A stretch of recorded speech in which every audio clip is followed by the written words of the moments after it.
the great conservative movement of America and of our time.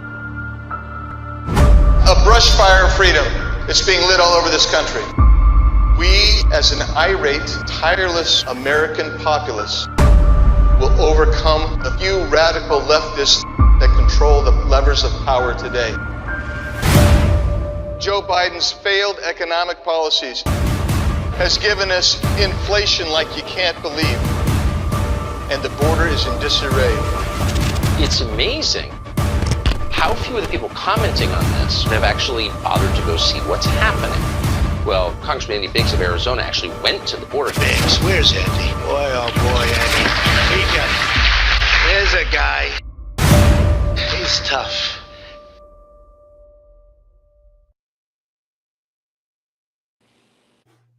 Welcome, everybody, to my latest edition of What's the Biggs Idea?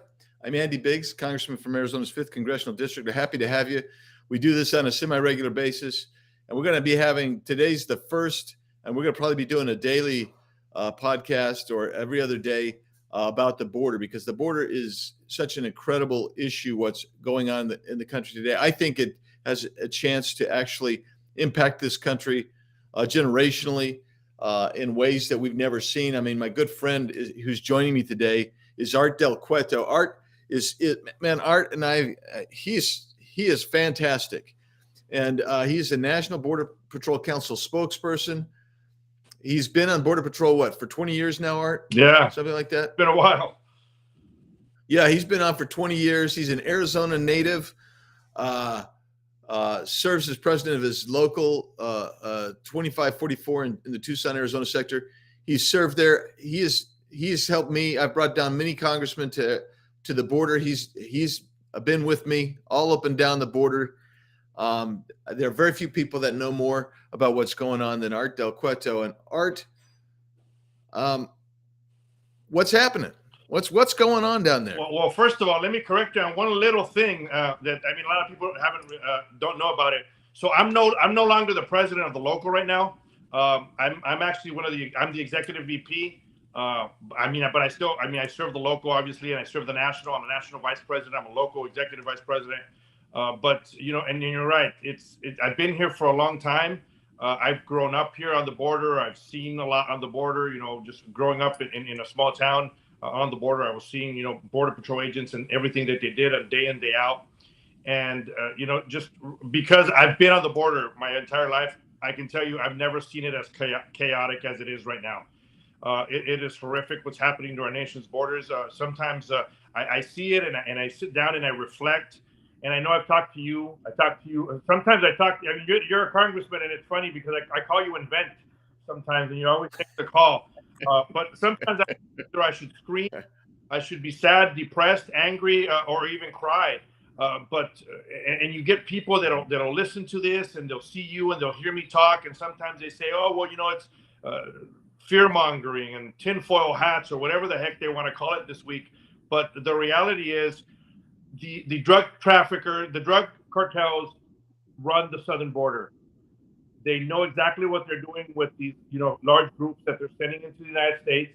Now with Title 42 gone, they're even going to take advantage of that even more so. And they don't care what side of the aisle Americans that are consuming drugs are. They don't care what side of the aisle the children in school are that they're getting ready to poison. They just care about bringing product across and making money. Unfortunately, we're seeing how chaotic the border is right now, and people are saying, oh, now that Title 42 is gone, it's even more chaotic, and the floodgates are open. The floodgates were open day one that this administration took over office. That's when those floodgates were open. It's been horrific ever since.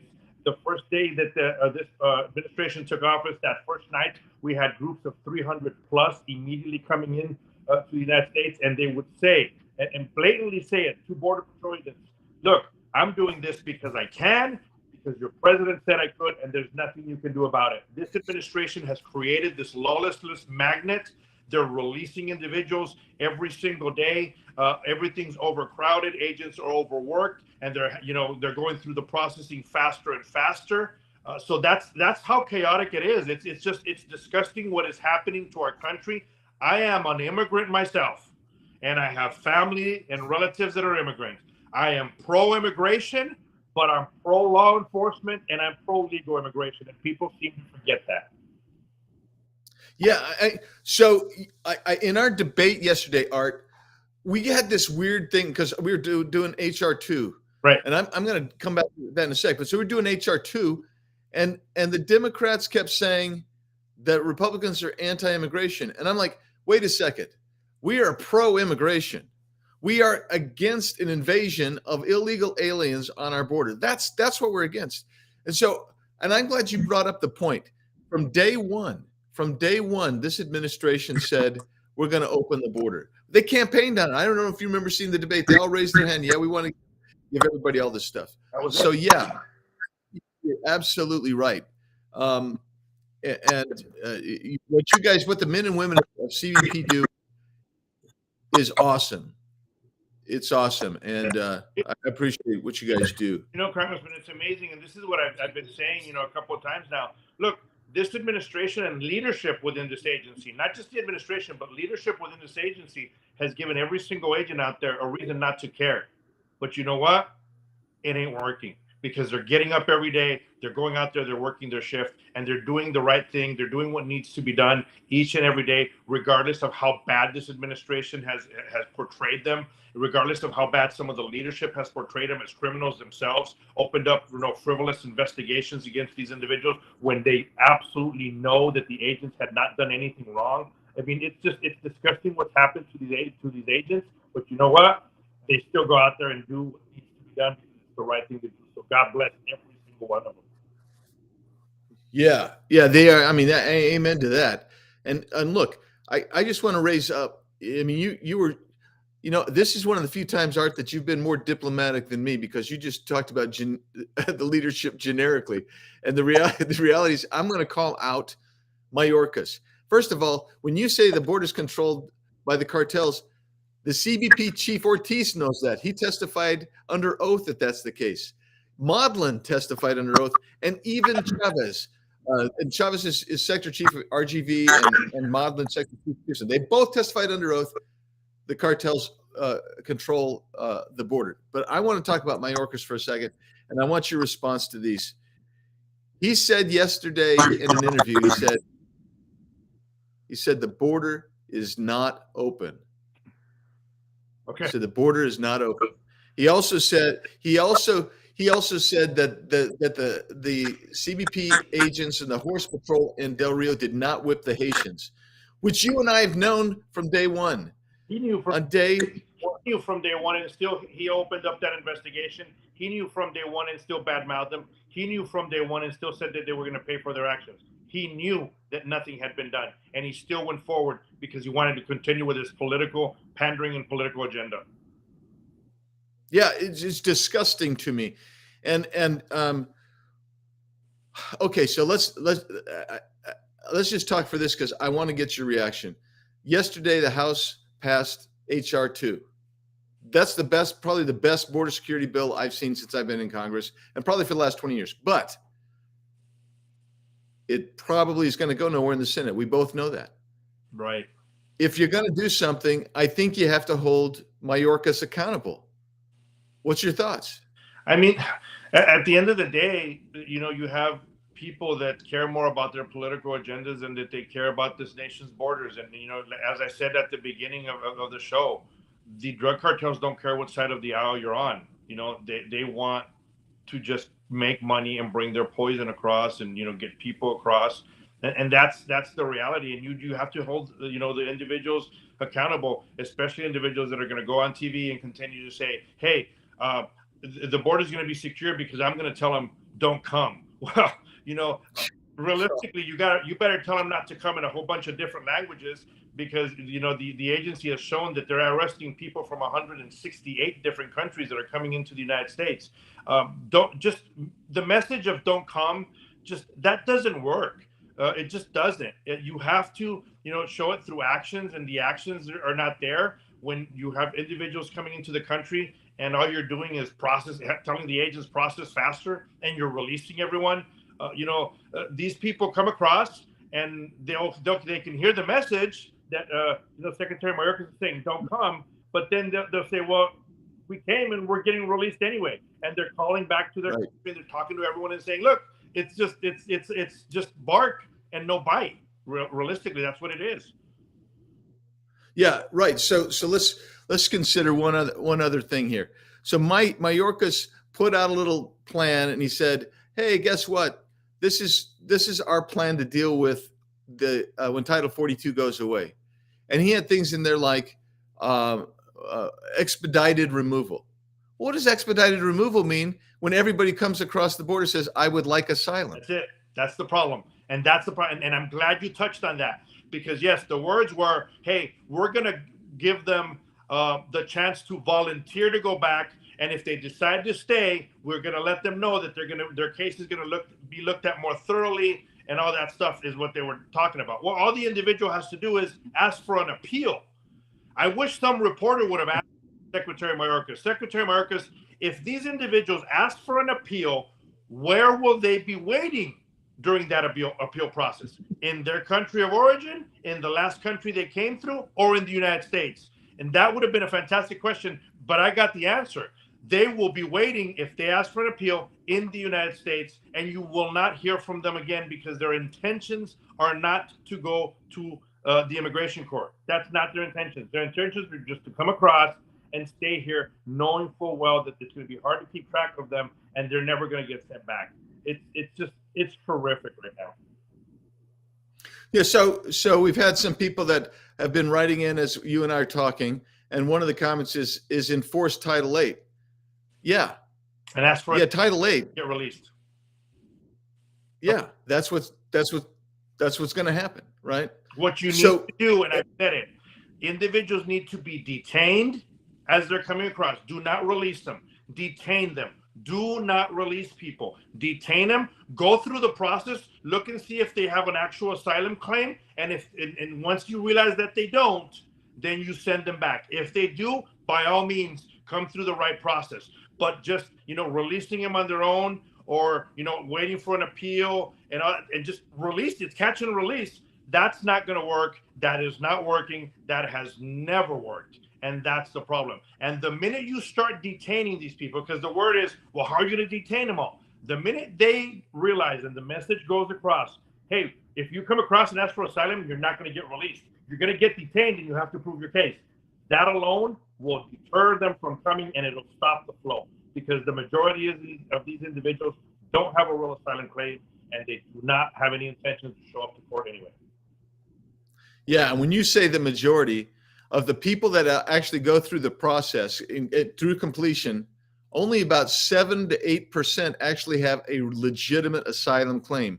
More than 90% don't. And that's what we find out. I mean, so if you detain them, I mean, it's kind of like when we did the Remain in Mexico policy. Right. People didn't want to wait in Mexico, and they knew they weren't going to be released in the U.S. They didn't want to wait in Mexico. Guess what they did? They stopped coming. They slowed down. You have to have a consequence. Look, and I've asked people this, and it's really simple. I break it down. Look, when people drive on the freeway, a lot of individuals, they speed. They slow down when they see a police officer on the freeway. But you know why they slow down? Because they're afraid of the ticket. That's the only reason. They're afraid of the ticket. Right. But if they knew that the police officer was going to stop him and just say, hey, can you please slow down, and then let you go on your merry way, how many individuals would actually slow down? And that's what's happening with our immigration system. They realize that all they have to do is ask for an appeal, they get released in the United States. They realize all they have to do is ask for asylum, they get released in the United States. Yeah. Okay. So let me ask a couple questions specific to the sector that you work in, Tucson sector. And I'll just compare to Yuma. So the Yuma sector, they're now at over 200%. They're that soft-sided facility they put in. You've seen it. Correct. It's now more than 200% of what its capacity is supposed to be at. And that's only because they can't release them as fast as they want. And they're now going to start releasing them into the city of Yuma. So in Tucson, how's this happen? You guys it's a different sector. You got the most drugs, you got the most gotaways of any sector. What do you guys like? That's important. I'm glad you point that out. Tucson sector continues, and it's continued for years, to be the #1 sector in the entire country when it comes to gotaways. It's a more remote area. There's more mountains. The terrain is more rugged. Agents are having to go from one mountain to the other to catch some of these groups. A lot of these groups are still running. You do have the people that quit, the large groups. All of it is a distraction planned by the drug cartels. That's what they do, knowing that the transport times are further. All that it takes a long time. But there was a lawsuit a while ago. They call it the Jane Doe lawsuit. So because of that, their agents are the agency is forced to release these people a lot quicker. So some of these humanitarian camps that you call the Casas Alitas, Catholic Services, all those places, they're a lot more swamped than ever before, because Border Patrol has to release them to them a lot quicker, because you can't have a certain amount of capacity. And even then, last that I had spoken to some individuals, they're still well past capacity, a lot of detention facilities. Yeah, it's amazing to me, and so, and really, when we get to Title 8, which is the Immigration Naturalization Statute, federal statute, if somebody comes in, until their immigration status is adjusted and adjudicated, they're supposed to be detained. Correct. But this administration is. I mean, I get a kick out of Mayorkas saying, "Hey, we're going to send 1,500 Army men and women to the border." What are they going to do? Because it's not slowing anybody down. No. They're not detaining anybody. There's no place to put them. What are they going to do? I mean, just direct traffic, realistically, and be able to assist some of the facilities where they're being detained with movement from one area to the other. That's all they're able to do. I was just down in RGV, Rio Grande Valley, and it's just a mess. You have so many individuals that are coming across, and that's another point that people need to realize. Each area is different. I guess it depends on what cartel or who's controlling the traffic on the south side. I looked at areas in Rio Grande Valley where there's a lot of individuals from Venezuela that are coming across, and just different places. But we're looking at here in areas in Tucson where you're getting a lot of people from Pakistan, from Dubai, Brazil, Colombia, and just different sections. Then you look over at areas like El Paso, which is getting a lot of individuals from Cuba. So it's just so each area is different with what groups are coming across. Yeah, and so with that, just a couple more things. Florida, a federal judge in Florida has enjoined the federal government, which is CBP, from releasing individuals without court dates.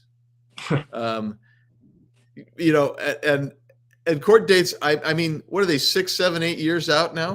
Right. I mean, so they get a court date, and which is 6 and 7 years out, and they walk out, and what do? You make them pinky swear that they're going to show up? That's the best you can do. Yeah. That's just unacceptable. It's completely unacceptable. Yeah, I mean, if you're not going to stop them at the border and physically prevent them from entry, then you're going to have to detain them, because and you have to stop these the draw factors, the magnets, the incentives to come into the country. And that's what the law calls for. You have to detain them, obviously. Once they come into the United States, and that's where some of the things are. I think some of the agents are getting caught up in the media sometimes about things of, hey, the Border Patrol agents are the ones opening the doors for them. No, once they come in and they're at the fence, they're already on U.S. soil, like you saw what was happening in Texas. So they're already asking for asylum. They're already on U.S. soil. You have to take them in. You have to go through the process. What should be getting done, though, is they should be getting detained. You should detain them, right. Release them. That falls on policy. So this administration has to put the right policies. They need to put away their hatred for the last administration and the president that we had, and start thinking of, do I hate the president that we had more than I actually love this country? And they need to ask themselves that question seriously now. Yeah, but I think the answer is pretty obvious. I mean, because Art and Art and I, just so people know, Art and I talk about the other stuff too, not just the border, but in every area, in every policy area, this administration has tried to basically emasculate the United States of America as we know it. So, I mean, this is no different. Yeah, I was just going to say, this is no different. The only thing that's different is This is so real and so palpable and happening right now. And we've known it was going to happen. I think we've been talking, Art and I've been talking about this for months and months. And this administration is basically, they've done nothing. They've done nothing to help the United States of America have a sovereign border. No, they've turned a complete blind eye about it. And what's even worse is they've denied it.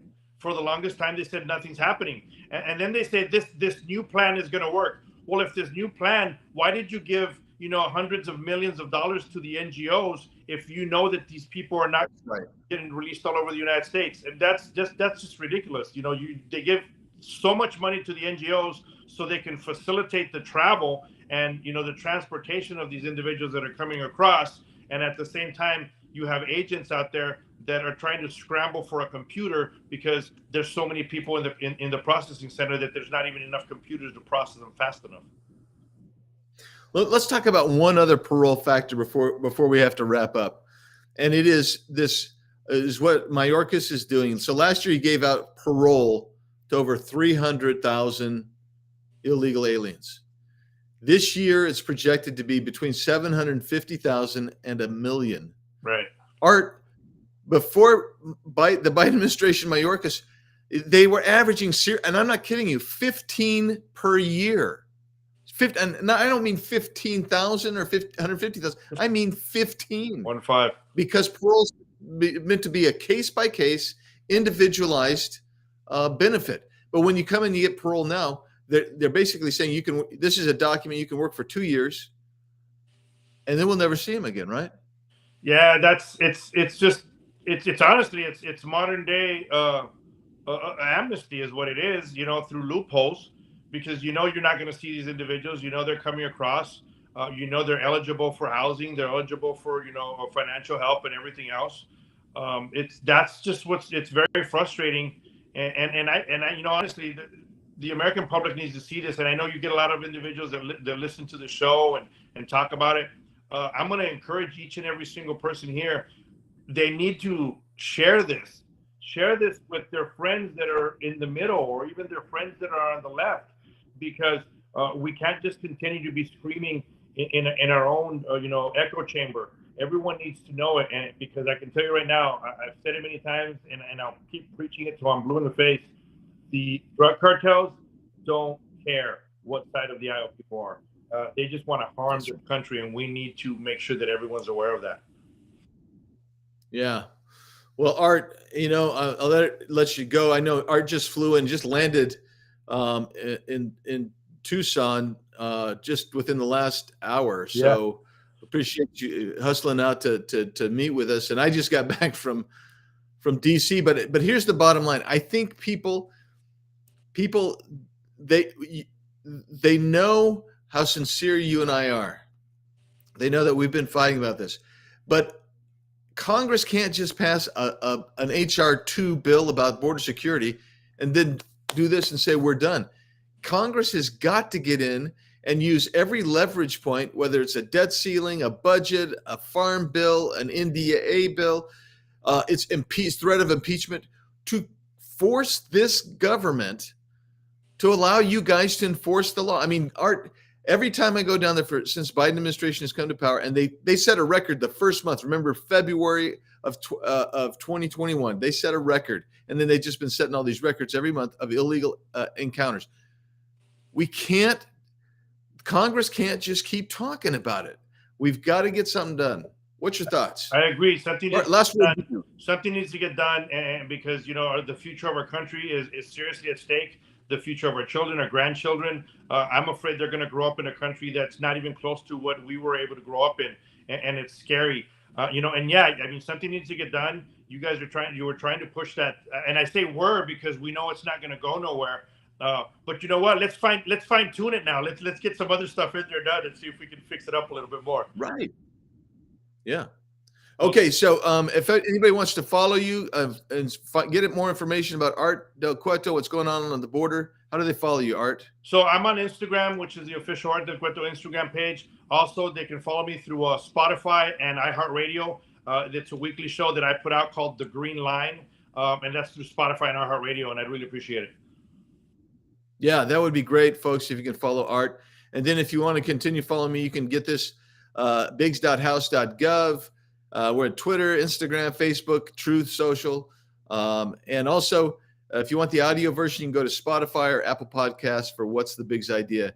I thank my great friend. He's we've had some fun and exciting times together. I mean, I've just a couple of weeks ago, Art and I were down there, and we're driving along in the middle of nowhere on the border, and we find a group of 21. That was they're in the middle of nowhere, Art.